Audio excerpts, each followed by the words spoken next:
राधे राधे। स्वागत है आप सबका मेरे चैनल मेरी आस्था में। हम श्रीमद् भगवद गीता महापुराण का अध्ययन कर रहे हैं, जिसमें हमने पाठ 1 से पाठ 3 तक संपूर्ण कर लिए हैं। अब हम करने जा रहे हैं पाठ 4। तो हम प्रारंभ करते हैं। श्री गणेशाय नमः, श्री परमात्मने नमः। 4 अध्याय। श्री भगवान बोले, मैंने इस अविनाशी योग कर्म योग को सूर्य से कहा था। फिर सूर्य ने अपने पुत्र वैवस्वत मनु से कहा और मनु ने अपने पुत्र राजा इक्ष्वाकु से कहा। व्याख्या। पूर्व पक्ष अव्यय नित्य तो साध्य होता है, साधन कैसे अव्यय होगा। उत्तर पक्ष। साधक ही साधन होकर साध्य में लीन होता है, अतः साधक साधन और साध्य तीनों ही एक होने से अव्यय हैं, परंतु मोह के कारण तीनों अलग अलग दिखते हैं। हे परंतप, इस तरह परंपरा से प्राप्त इस कर्म योग को राज ऋषियों ने जाना, परंतु बहुत समय बीत जाने के कारण वह योग इस मनुष्य लोक में लुप्त प्राय हो गया। तू मेरा भक्त और प्रिय सखा है, इसलिए वही यह पुरातन योग आज मैंने तुझसे कहा है, क्योंकि यह बड़ा उत्तम रहस्य है। अर्जुन बोले, आपका जन्म तो अभी का है और सूर्य का जन्म बहुत पुराना है, अतः आपने ही सृष्टि के आरंभ में सूर्य से यह योग कहा था। यह बात मैं कैसे समझूं? श्री भगवान बोले, हे परंतप अर्जुन, मेरे और तेरे बहुत से जन्म हो चुके हैं, उन सबको मैं जानता हूँ, पर तू नहीं जानता। मैं अजन्मा और अविनाशी स्वरूप होते हुए भी तथा संपूर्ण प्राणियों का ईश्वर होते हुए भी अपनी प्रकृति को अधीन करके अपनी योग माया से प्रकट होता हूँ। हे भरतवंशी अर्जुन, जब जब धर्म की हानि और अधर्म की वृद्धि होती है, तब तब ही मैं अपने आप को साकार रूप से प्रकट करता हूँ। साधुओं भक्तों की रक्षा करने के लिए, पाप कर्म करने वालों का विनाश करने के लिए और धर्म की भली भांति स्थापना करने के लिए मैं युग युग में प्रकट हुआ करता हूँ। व्याख्या। परमात्मा अक्रिय है, अतः अवतार लेकर क्रिया लीला करने के लिए वे अपनी प्रकृति की सहायता लेते हैं। अवतार में संपूर्ण क्रियाएं परमात्मा के द्वारा की जाती हुई दिखने पर भी वास्तव में वे क्रियाएं प्रकृति के द्वारा ही की जाती हैं। इसलिए सीता जी ने कहा है कि संपूर्ण क्रियाएं मैंने ही की है, भगवान राम ने नहीं। भगवान श्री राम के अवतार लेने से लेकर राज्य पद पर अभिषिक्त होने तक के संपूर्ण कार्य यद्यपि मेरे ही किए हुए हैं, तो भी लोग उन्हें इन निर्विकार सर्वात्मा भगवान में आरोपित करते हैं। आगे इसी अध्याय के 13वें श्लोक में भी भगवान कहेंगे, अस्य कर्तारमपि माम विद्य कर्तारम्यम्। हे अर्जुन, मेरे जन्म और कर्म दिव्य हैं। इस प्रकार मेरे जन्म और कर्म को जो मनुष्य तत्व से जान लेता है, अर्थात दृढ़ता पूर्वक मान लेता है, वह शरीर का त्याग करके पुनर्जन्म को प्राप्त नहीं होता, प्रत्युत मुझे प्राप्त होता है। व्याख्या। अवतार काल में भगवान मनुष्यों के कल्याण के लिए ही सब क्रियाएं करते हैं।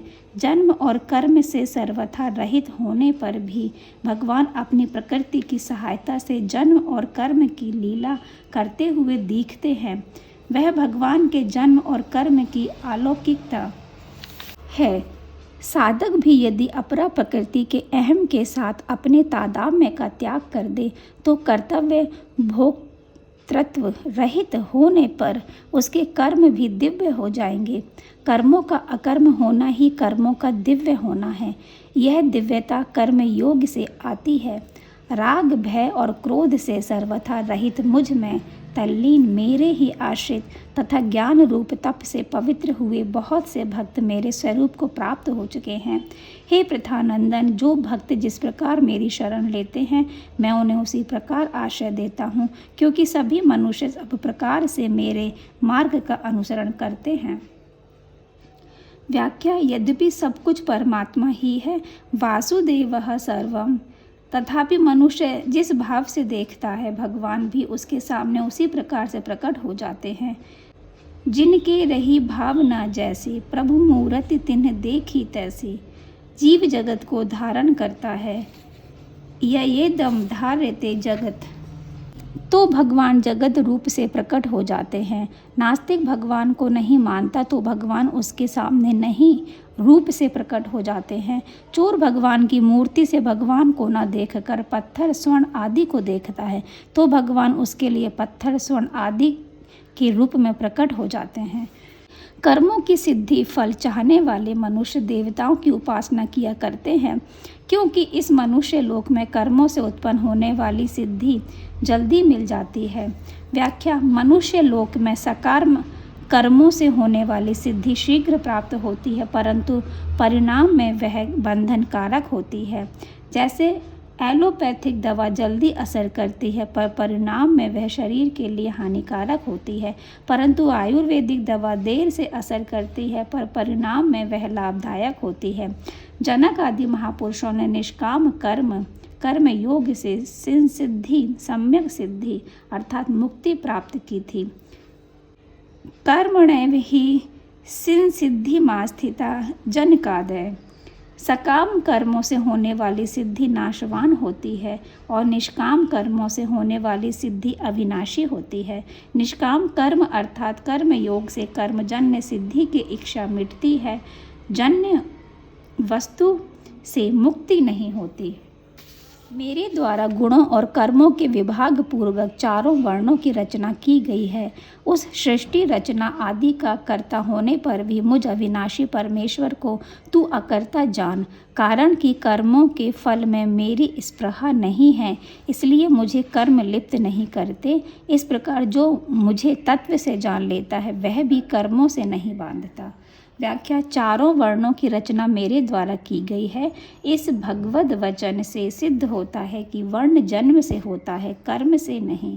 कर्म से तो वर्ण की रक्षा होती है। जैसे सृष्टि रचना रूप कर्म करने पर भी भगवान अकर्ता ही रहते हैं, ऐसे ही भगवान का अंश जीव भी कर्म करते हुए अकर्ता ही रहता है। शरीरस्थो अपि कैन्ते न करोति न लिप्यते। परंतु जीव अहम से संबंध जोड़कर अज्ञानवश अपने को कर्ता मान लेता है। अहंकार विमूढ़ात्मा कर्ताहमिति मन्यते। पूर्व काल के मुमुक्षुओं ने भी इस प्रकार जानकर कर्म किए हैं, इसलिए तू भी पूर्वजों के द्वारा सदा से किए जाने वाले कर्मों को ही उन्हीं की तरह कर। व्याख्या: भगवान का मत है कि मुमुक्षा जागृत होने पर भी कर्मों का त्याग नहीं करना चाहिए, प्रत्युत कर्तव्याभिमान तथा फलासक्ति का त्याग करके कर्तव्य कर्म करते रहना चाहिए। कर्म करने से बंधन होता है पर कर्म योग से मोक्ष विश्राम प्राप्त होता है। कर्म क्या है और अकर्म क्या है, इस प्रकार इस विषय में विद्वान भी मोहित हो जाते हैं। अतः वह कर्म तत्व मैं तुझे भली भांति कहूँगा, जिसको जानकर तू अशुभ संसार बंधन से मुक्त हो जाएगा। कर्म का तत्व भी जानना चाहिए और अकर्म का तत्व भी जानना चाहिए तथा विकर्म का तत्व भी जानना चाहिए, क्योंकि कर्मों की गति गहन है अर्थात समझने में बड़ी कठिन है। व्याख्या: कल्पना के कारण क्रिया ही फलजनक कर्म बन जाती है। कामना बढ़ने पर विकर्म पाप होते हैं। कामना का सर्वथा नाश होने पर सभी कर्म अकर्म हो जाते हैं, अर्थात फल देने वाले नहीं होते। जो मनुष्य कर्म में अकर्म देखता है और जो अकर्म में कर्म देखता है वह मनुष्यों में बुद्धिमान है, वह योगी है और संपूर्ण कर्मों को करने वाला कृतकृत्य है। व्याख्या: कर्म करते हुए निर्लिप्त रहना अर्थात कर्तव्य अभिमान और फलेच्छा न रखना कर्म में अकर्म देखना है। निर्लिप्त रहते हुए अर्थात कर्तव्य अभिमान और फलेच्छा का त्याग करके कर्म करना अकर्म में कर्म देखना है। इन दोनों से ही कर्म योग की सिद्धि होती है। कर्म योगी कर्म करते हुए अथवा न करते हुए प्रत्येक अवस्था में निर्लिप्त रहता है। नैव तस्य कृतेनार्थो न कृतेनः कश्चन। जिसके संपूर्ण कर्मों के आरंभ संकल्प और कामना से रहित हैं तथा जिसके संपूर्ण कर्म ज्ञान रूपी अग्नि से जल गए हैं, जिसको ज्ञानी जन भी पंडित बुद्धिमान कहते हैं। व्याख्या: जो कर्मयोगी कर्म करते हुए निर्लिप्त संकल्प और कामना से रहित रहता है और निर्लिप्त रहते हुए सब कर्म करता है, वह संपूर्ण ज्ञानियों में श्रेष्ठ है।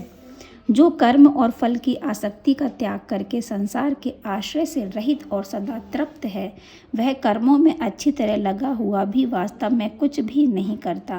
व्याख्या: जिसके भीतर कर्तव्य अभिमान और फलासक्ति है, वह कर्म न करने पर भी बंधा हुआ है, परंतु जिसके भीतर कर्तव्य अभिमान और फलासक्ति नहीं है, वह कर्म करते हुए भी मुक्त है। जिसका शरीर और अंतःकरण अच्छी तरह से वश में किया हुआ है, जिसने सब प्रकार से संग्रह का परित्याग कर दिया है, ऐसा इच्छा रहित कर्मयोगी केवल शरीर संबंधी कर्म करता हुआ भी पाप को प्राप्त नहीं होता।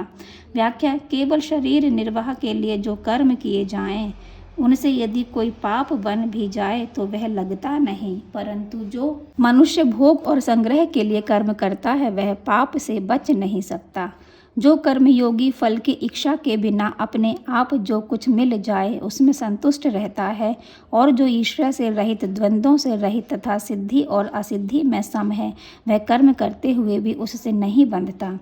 जिसकी आसक्ति सर्वथा मिट गई है, जो मुक्त हो गया है, जिसकी बुद्धि स्वरूप के ज्ञान में स्थित है, ऐसे केवल यज्ञ के लिए कर्म करने वाले मनुष्य के संपूर्ण कर्म नष्ट हो जाते हैं। व्याख्या: निष्काम भावपूर्वक केवल दूसरों के हित के लिए कर्म करना यज्ञार्थ कर्म है। यज्ञार्थ कर्म करने वाले कर्मयोगी के संपूर्ण कर्म विलीन हो जाते हैं और उसे अपने स्वतः स्वाभाविक असंग स्वरूप का अनुभव हो जाता है।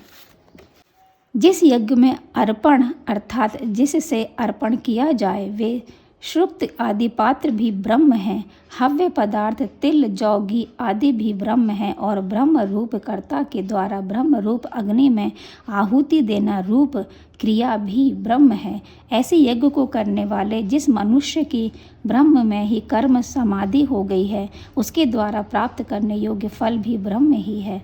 व्याख्या: जब भगवान अपनी प्राप्ति के लिए भिन्न भिन्न साधनों का यज्ञ रूप से वर्णन आरंभ करते हैं, संसार की सत्ता विद्यमान है ही नहीं, एक ब्रह्म के सिवाय कुछ नहीं है। संसार में जो कर्ता करण कर्म और पदार्थ दिखाई देते हैं, वे सब ब्रह्म रूप ही हैं। ऐसा अनुभव करना ब्रह्म यज्ञ है।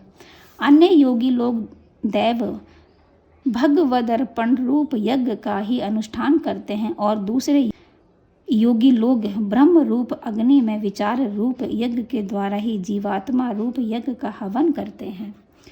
व्याख्या: संपूर्ण क्रियाओं और पदार्थों को अपना और अपने लिए ना मानकर केवल भगवान का और भगवान के लिए ही मानना भगवदर्पण रूप यज्ञ है। परमात्मा की सत्ता में अपनी सत्ता मिला देना अर्थात मैंपन को हटा देना अभिन्नता रूप यज्ञ है। अन्य योगी लोग श्रोत आदि समस्त इंद्रियों का संयम रूप अग्नियों में हवन किया करते हैं और दूसरे योगी लोग शब्दादि विषयों का इंद्रिय रूप अग्नियों में हवन किया करते हैं। व्याख्या: एकांत काल में अपनी इंद्रियों को भोगों में न लगने देना संयम रूप यज्ञ है। व्यवहार काल में इंद्रियों के अपने विषयों में प्रवृत्त होने पर उनमें राग द्वेष न करना विषय हवन रूप यज्ञ है। हवन तभी होगा जब विषय नहीं रहेंगे, कारण कि हवन तभी होता है जब हव्य पदार्थ नहीं रहता। जब तक हव्य पदार्थ की सत्ता रहती है तब तक हवन नहीं होता। अन्य योगी लोग संपूर्ण इंद्रियों की क्रियाओं को और प्राणों की क्रियाओं को ज्ञान से प्रकाशित आत्म संयम योग समाधि योग रूप अग्नि में हवन किया करते हैं। दूसरे कितने ही तीक्ष्ण व्रत करने वाले प्रयत्नशील साधक द्रव्य में यज्ञ करने वाले हैं और कितने ही तपो यज्ञ करने वाले हैं और दूसरे कितने ही योग यज्ञ करने वाले हैं तथा कितने ही स्वाध्याय रूप ज्ञान यज्ञ करने वाले हैं। व्याख्या: मिली हुई वस्तुओं को निष्काम भाव से दूसरों की सेवा में लगाना द्रव्य यज्ञ है। स्वधर्म पालन में आने वाली कठिनाइयों को प्रसन्नता से सह लेना तपो यज्ञ है। कर्मों की सिद्धि असिद्धि में तथा अनुकूल या प्रतिकूल फल की प्राप्ति में सम रहना योग यज्ञ है। सत्य शास्त्रों का अध्ययन मनन नाम जप आदि करना स्वाध्याय रूप ज्ञान यज्ञ है। दूसरे कितने ही प्राणायाम के परायण हुए योगी लोग अपान में प्राण का पूरक करके प्राण और अपान की गति रोक कर फिर प्राण में अपान का हवन करते हैं तथा अन्य कितने ही नियमित आहार करने वाले प्राणों में हवन किया करते हैं। ये सभी यज्ञों द्वारा पापों का नाश करने वाले और यज्ञों को जानने वाले हैं।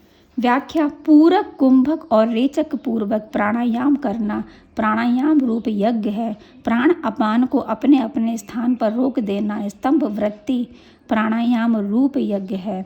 हे कुरुवंशियों में श्रेष्ठ अर्जुन, यज्ञ से बचे हुए अमृत का अनुभव करने वाले सनातन पर ब्रह्म परमात्मा को प्राप्त होते हैं।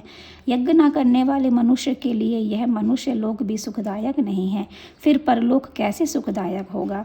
इस प्रकार और भी बहुत तरह के यज्ञ वेद की वाणी में विस्तार से कहे गए हैं।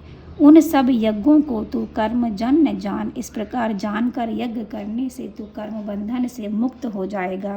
व्याख्या: जिसने कर्म करते हुए भी उससे निर्लिप्त कर्तव्य फलिक्षा रहित रहने की विद्या को जान लिया है, वह कर्म बंधन से मुक्त हो जाता है। हे परंतप अर्जुन, द्रव्य में यज्ञ से ज्ञान यज्ञ श्रेष्ठ है। संपूर्ण कर्म और पदार्थ ज्ञान तत्व ज्ञान में समाप्त लीन हो जाते हैं। व्याख्या: पहले कहे गए 12 यज्ञ द्रव्य में यज्ञ हैं। उन सब की अपेक्षा आगे कहा जाने वाला ज्ञान यज्ञ श्रेष्ठ है, क्योंकि ज्ञान होने पर संपूर्ण कर्मों और पदार्थों से संबंध विच्छेद हो जाता है। द्रव्य में यज्ञ में क्रिया तथा पदार्थ की मुख्यता है और ज्ञान यज्ञ में विवेक विचार की मुख्यता है। उस तत्व ज्ञान को तत्वदर्शी ज्ञानी महापुरुषों के पास जाकर समझ उनको साष्टांग दंडवत प्रणाम करने से, उनकी सेवा करने से और सरलतापूर्वक प्रश्न करने से वे तत्वदर्शी अनुभवी ज्ञानी शास्त्रज्ञ महापुरुष तुझे उस तत्व ज्ञान का उपदेश देंगे। व्याख्या: तत्व ज्ञान प्राप्त करने की प्रचलित प्रणाली का वर्णन करते हुए भगवान मानो यह कहना चाहते हैं कि केवल गुरु बनाने से ज्ञान की प्राप्ति नहीं होती और केवल शिष्य बनाने से गुरु का कर्तव्य पूरा नहीं होता। यदि कोई अनुभवी महापुरुष के पास जाकर उन्हें प्रणाम करे, अर्थात अपने आप को उनके समर्पित कर दे, उनकी आज्ञा के अनुसार काम करे और उनके सामने अपनी जिज्ञासा प्रकट करे, तो वे गुरु शिष्य का संबंध जोड़े बिना तत्व ज्ञान का उपदेश दे देंगे। जिससे तत्व ज्ञान का उपदेश लिया जाए उस महापुरुष का अनुभवी और शास्त्रज्ञ होना आवश्यक है। यदि वह अनुभवी तो हो पर शास्त्रज्ञ नहीं हो तो जिज्ञासु की अनेक शंकाओं का समुचित समाधान नहीं कर पाएगा। यदि वह शास्त्रज्ञ तो हो पर अनुभवी नहीं हो तो उसके वचन वैसे ठोस एवं प्रभावशाली नहीं होंगे जिनसे जिज्ञासुओं को बोध हो जाए। अनुभवी और शास्त्रज्ञ इन दोनों में ही महापुरुष का अनुभवी होना मुख्य है। अनुभवी महापुरुष के हृदय में शास्त्र स्वतः प्रकट होते हैं। अनुभवी संतों की वाणी से ही शास्त्र बनते हैं। उनकी वाणी स्वतः शास्त्र के अनुकूल होती है। जिस तत्व ज्ञान का अनुभव करने के बाद तू फिर इस प्रकार मोह को नहीं प्राप्त होगा। और हे अर्जुन, जिस तत्व ज्ञान से तू संपूर्ण प्राणियों को निशेष भाव से पहले अपने में और उसके बाद मुझ सच्चिदानंद घन परमात्मा में देखेगा। व्याख्या: तत्व ज्ञान होने पर फिर मोह नहीं होता, क्योंकि वास्तव में मोह की सत्ता है ही नहीं। नास्तो विद्यते भावः, इसलिए तत्व ज्ञान एक ही बार होता है और सदा के लिए होता है। जैसे पृथ्वी पर दिन के बाद रात होती है, रात के बाद दिन होता है, परंतु सूर्य में रात आती ही नहीं, वहाँ नित्य निरंतर दिन से भी विलक्षण प्रकाश रहता है। ऐसे ही तत्व ज्ञान रूप सूर्य में मोह रूप अंधकार का प्रवेश कभी हुआ ही नहीं, है ही नहीं, होगा ही नहीं, हो सकता ही नहीं। मोह की सत्ता जीव की दृष्टि में है। परमात्मा के अंतर्गत जीव है, ममे वांशो जीव लोक, और जीव के अंतर्गत जगत है, या एकदम धार्यते जगत। इसलिए साधक पहले जगत को अपने में देखता है, द्रक्ष्यस्यात्मनि, फिर अपने को परमात्मा में देखता है। अथो मैं जगत को अपने में देखने से अहम की सूक्ष्म सत्ता रहती है। यह सूक्ष्म अहम जन्म मरण देने वाला तो नहीं होता, पर दार्शनिक मतभेद कराने वाला होता है। अपने को परमात्मा में देखने से अहम का सर्वथा नाश हो जाता है और एक चिन्मय सत्ता मात्र के सिवाय कुछ भी नहीं रहता। अगर तू सब पापियों से भी अधिक पापी है तो भी तू ज्ञान रूपी नौका के द्वारा निसंदेह संपूर्ण पाप समुद्र से अच्छी तरह तर जाएगा। व्याख्या: संसार मात्र में जितने पापी हैं उन सब पापियों में भी जो सबसे अधिक पापी है, ऐसे महापापी को भी ज्ञान प्राप्त हो सकता है। इसलिए किसी भी मनुष्य को अपने कल्याण के विषय में निराश नहीं होना चाहिए। मनुष्य मात्र ज्ञान प्राप्ति का अधिकारी है। ज्ञान की प्राप्ति में पाप बाधक नहीं है, प्रत्युत नाशवान की कामना बाधक है। दो विभाग हैं, जड़ और चेतन। ये दोनों विभाग अंधकार और प्रकाश की तरह परस्पर सर्वथा असंबद्ध है। संपूर्ण क्रियाएं जड़ विभाग में ही होती हैं, चेतन विभाग में कभी किंचित मात्र भी कोई क्रिया नहीं होती। संपूर्ण पाप जड़ विभाग में ही है, चेतन विभाग में नहीं। जड़ और चेतन के विभाग को अलग अलग जानना ही ज्ञान है। इस ज्ञान रूपी अग्नि से संपूर्ण पाप सर्वथा नष्ट हो जाते हैं। हे अर्जुन, जैसे प्रज्वलित अग्नि ईंधन को सर्वथा भस्म कर देती है, ऐसे ही ज्ञान रूपी अग्नि संपूर्ण कर्मों को सर्वथा भस्म कर देती है। इस मनुष्य लोक में ज्ञान के समान पवित्र करने वाला निःसंदेह दूसरा कोई साधन नहीं है। जिसका योग भली भांति सिद्ध हो गया है, वह कर्म योगी उस तत्व ज्ञान को अवश्य ही स्वयं अपने आप में पा लेता है। व्याख्या: जिस तत्व ज्ञान को पाने के लिए कर्मों का त्याग करके अनुभवी और शास्त्रज्ञ महापुरुषों की शरण में जाना पड़ता है, वही तत्व ज्ञान कर्म योगी को सब कर्म करते हुए अपने आप में ही प्राप्त हो जाता है। तत्व ज्ञान के लिए उसे कहीं जाना नहीं पड़ता, कोई दूसरा साधन नहीं करना पड़ता। जो जितेंद्रिय तथा साधन परायण है, ऐसा श्रद्धावान मनुष्य ज्ञान को प्राप्त होता है और ज्ञान को प्राप्त होकर वह तत्काल परम शांति को प्राप्त होता है। व्याख्या: जिसकी इंद्रियां वश में होती हैं वही साधन परायण होता है। जो साधन परायण होता है वही पूर्ण श्रद्धावान होता है। ऐसे पूर्ण श्रद्धावान साधक को ज्ञान की प्राप्ति तत्काल हो जाती है। अतः ज्ञान की प्राप्ति में वक्ता पर तथा सिद्धांत पर श्रद्धा विश्वास मुख्य कारण है। विवेकहीन और श्रद्धा रहित संशयात्मा मनुष्य का पतन हो जाता है। ऐसे संशयात्मा मनुष्य के लिए ना तो यह लोक हितकारक है, ना परलोक हितकारक है और ना सुख ही है। व्याख्या: विवेक और श्रद्धा की आवश्यकता सभी साधनों में है। संशयात्मा मनुष्य में विवेक और श्रद्धा नहीं होते, अर्थात ना तो वह खुद जानता है और ना दूसरे की बात मानता है। ऐसे मनुष्य का परमार्थिक मार्ग से पतन हो जाता है। उसका यह लोक भी बिगड़ जाता है और परलोक भी। हे धनंजय, योग समता के द्वारा जिसका संपूर्ण कर्मों से संबंध विच्छेद हो गया है और विवेक ज्ञान के द्वारा जिसके संपूर्ण संशयों का नाश हो गया है, ऐसे स्वरूप परायण मनुष्य को कर्म नहीं बांधते। इसलिए हे भरतवंशी अर्जुन, हृदय में स्थित इस अज्ञान से उत्पन्न अपने संशय का ज्ञान रूप तलवार से छेदन करके योग समता में स्थित हो जा और युद्ध के लिए खड़ा हो जा। इस प्रकार से ये चतुर्थ अध्याय हमारा पूर्ण होता है। इस अध्याय में हमें बताया गया है कि ज्ञान योग के द्वारा हम अपने मनुष्य जीवन का उद्धार कर सकते हैं और ज्ञान हमें मिलता है ज्ञानवर्धक पुस्तकों का पाठ करने से।